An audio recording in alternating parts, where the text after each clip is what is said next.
5월 22일 11시 30분쯤 북한의 무장 침투조 3명을 발견 끝에 전원을 사살했다고 밝혔습니다.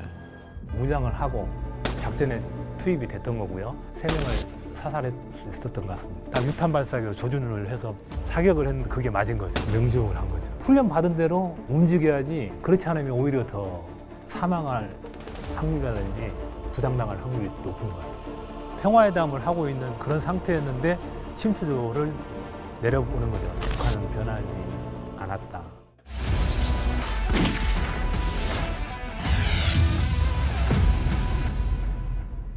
저는 지금 강원도 철원군에 있는 육군 3사단 백골부대에 나와 있습니다. 지난 1992년 북한의 무장공비가 제 뒤로 보이는 비무장지대 군사분계선을 넘어 침투한 사건이 있었습니다. 당시 백골부대는 완벽한 작전을 펼치며 무장공비 3명을 전원사살하는 공을 세웠습니다. 일명 은하계곡 대침투 작전이라고 불리는 522 완전작전을 수행한 겁니다. 궁금해 이번 시간에는 당시 완전작전을 이끈 수색소대장을 만나 자세한 이야기 들어보겠습니다. 5월 22일 11시 30분쯤 강원도 철원 북방 비무장지대 군사분계선 남쪽 약 1km 지점에서 국군 수색대가 수색활동 중 북한의 무장 침투조 3명을 발견, 교전 끝에 전원을 사살했다고 발표하고 사살된 북괴군 CC는 유엔군 사령부 군사정전위에 인계했다고 밝혔습니다. 먼저 자기소개 한번 부탁드릴게요. 30년 전에 여기 백골 사단에서 전초 작전소대장을 수행했던 그때 당시 양초로 중위, 현재는 한국전력공사에서 근무하고 있습니다. 열공호피 취재 왔습니다. 국방홍보원입니다. 부대원인데도 출입하는데 출입 절차가 조금 엄격하네요. 올라가다 보면 이게 바로 전방이 보이다 보니까 밑에서 확인을 했더라도 계속 이중 절차로 꼼꼼하게 진행을 하고 있습니다. 이렇게 기억나세요, 주변? 저기가 브리핑 장소는 있었는 것 같은데 여기는 없었던 것 같은데. 우리 있을 때는 이제 수색대대가 아니고 전초대대라고 그러죠. 전초대대.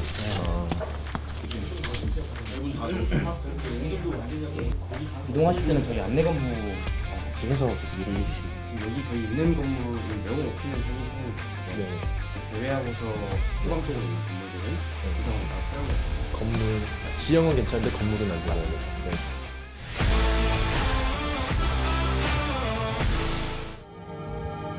육군 백골부대 작전부대가 적 침투 징후를 포착하고 긴급 상황 체제로 비상사태에 들어간 5월 22일 군견을 포함한 국군 작전부대가 투입되어 적의 도주로를 차단하는 등 매복조와의 동시 작전이 병행됐으며 적이 선제 사격을 가하며 도주하기 시작하자 수색대원들은 일제히 사격을 가해 2명을 사살하고 도주하던 1명은 서쪽 1km 지점에서 사살돼 16시간 10분 동안의 상황은 끝났습니다. 쪽이 은하계곡이죠. 네. 30년 만에 처음 와보네, 진짜. 30년. 근데 네. 이렇게 눈에 확 그때 생각이 나세요? 생각이 안에 그대로 변한 건 없어요. 변한 건 없어요. 통일이 됐어야 되는데. 그때 작전이 어디서 정확하게 이루어진 거예요? 정확 작전이 저기요. 저쪽. 네. 저쪽 그 계곡 있죠, 계곡. 네. 거기. 일단은 비무장지대이기 때문에 비무장지대 내에는 일단 무장을 할 수가 없습니다.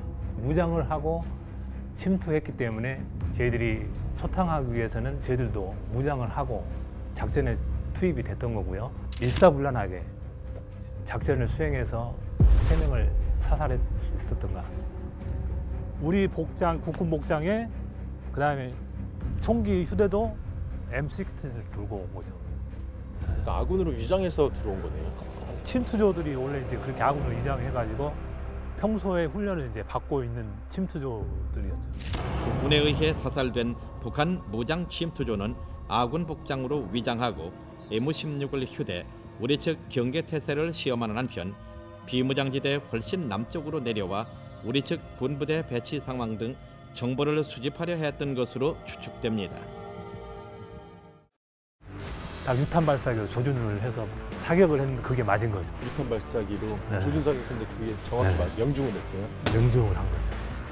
우리 유탄 발사기 뭐 선생님도 사격 해보셨겠지만 그거를 조준해서 목표물에 맞추는 게 쉽지 않죠. 적의 총탄이 발 아래까지 떨어지는 그런 긴박한 상황이었습니다만은 저희 중대원들 어느 누구 하나도 자기 자리 이탈하지 않고 즉각적으로 응삼으로써 적을 완전히 섬멸할 수 있었습니다. 김승겸 중대장이었기 때문에 이 작전이 완전 작전이었을 거였던 판단을 나중에 작전은 끝나고 이제 그렇게 느꼈고, 이 양반은 최소한 장군은 되겠다. 제가 생각을 했어요. 선생님도 그때 국방군 요양에서 이제 응사를 응사를 했죠. 왜냐하면 우리 소대원이 하나 맞았으니까. 방탄 조끼를 있었고 단추에 맞았기 때문에 생명에는 지장이 없었던 거죠. 이제 그래서 완전 작전이 될 수 있었던 거죠. 사망을 안 했기 때문에. 영화를 보면은 뭐 환상적으로 이렇게 나오는데 실질적으로 전투가 벌어지니까 평소에 했던 지휘 통솔 이게 잘 되질 않더라고요. 훈련 받은 대로 움직여야지, 그렇지 않으면 오히려 더 사망할 확률이라든지 부상당할 확률이 높은 것 같아요. 멈칫멈칫해버리고 당황해버리면 오히려 우리가 저희들이 죽을 수도 있는 거죠. 작전하기가 수월치 않아요. 왜냐하면 비무장지대이기 때문에 예전에 여기 아직 지뢰 같은 게 어디 있을지 모르기 때문에 당시에 그 전투하면서 우리들이 막 움직이는 것도 목숨을 걸고 움직이는 거예요. 왜냐하면 지뢰가 있을 수 있는 거기 때문에. 근데 그때는 뭐 적을 잡겠다는 정신으로 움직였기 때문에 뭐 그런 뭐 지뢰가 있다 없다라고 생각이 하나도 없더라고요.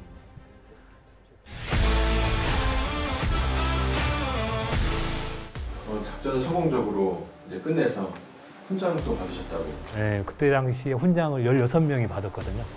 근데 병사는 그때 부상당한 친구 둘하고 중견병하고 그다음에 병사는 4명 정도 받은 것 같고 나머지는 이제 지휘관. 그 작전이 완전 작전이었고 그다음에 대관측 침투 작전 중에서는 가장 이제 훌륭한 작전을 평가가 국가에서 됐기 때문에 을지무공훈장은 김승겸 중대장이 받았고, 그 다음에 저는 이제 그때 당시 인원무공훈장을 받고 전역을 한 겁니다. 제일 많이 훈장이 나왔다고 그렇게 얘기를 들었어요. 원래 이제 헬기 타고 간다고 그러는데 헬기는 못 타봤어요. 왜냐하면 그 전방이다 보니까 계속 작전을 수행을 해야 되고 그러기 때문에 헬기는 못 타고 그냥 집에 간 것 같아요.